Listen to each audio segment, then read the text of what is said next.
પ્રદેશ મુદ્દે ભાજપના જ બે નેતા હવે સામસામે આવી ગયા છે। એક છે ભાજપ સાંસદ મનસુખ વસાવા, તો બીજા છે બીટીપી છોડી ભાજપમાં જોડાનાર મહેશ વસાવા। મહેશ વસાવાએ ભીલ પ્રદેશની માંગ કરતા મનસુખ વસાવાએ વિરોધ નોંધાવ્યો। મનસુખ વસાવાએ ભીલ પ્રદેશની માંગને ખોટી ગણાવી સવાલ કર્યો કે ભીલ પ્રદેશની રાજધાની ક્યાં હશે। રાજસ્થાન વાળા કહે છે કે માનગઢ રાજધાની હશે, જ્યારે ગુજરાત વાળા કહે છે કે કેવડિયા રાજધાની હશે। ભીલ પ્રદેશની માંગ કરનારા આદિવાસી સમાજના યુવાનોને ગેરમાર્ગે દોરી રહ્યા છે।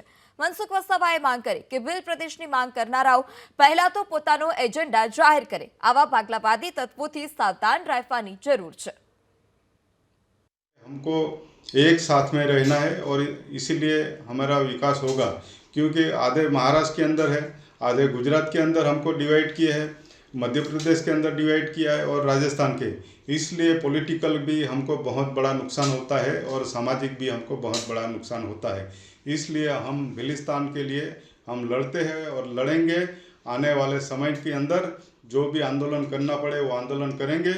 हम चारों राज्य के लोग मिल के जो भी आज लड़ रहे हैं, अगर लड़ने वाले हैं, हम साथ मिलजुल के कहाँ राजधानी बनाना है, क्या करना है, वो हम बैठ के सोचेंगे।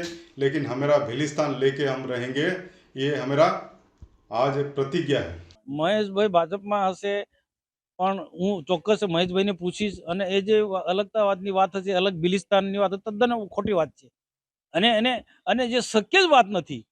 તમારે અમને તમે અમને ચોક્કસ અમને મુદ્દા બતાવો કે કઈ રીતના તમે બિલિસ્તાન બનાવવાના છે અને પહેલા તો ભેગા તો થાવ। તમે એકલી જેને જેમ ફાવે તેમ પત્રો લખી દે, સ્ટેટમેન્ટ આપી દે, અલગ અલગ ભીલ પ્રદેશ, કોઈ માનગઢને રાજધાની બતાવી દે, કોઈ કેવડિયાને રાજધાની બતાવી દે। એ એક પોતાના લોકોને ગેરમાર્ગે દોરનારા આ બધા એમના વિચારો છે। અલગ પ્રદેશ માંગણી કરવાની ઉદ્દેશ્ય શું છે? આદિવાસીનો વિકાસ થાય, આદિવાસીઓને બધા રોજગાર ધંધા મળે, એ જ છે ને। તો એ અમે કરી રહ્યા છીએ, સરકાર કરી રહી છે।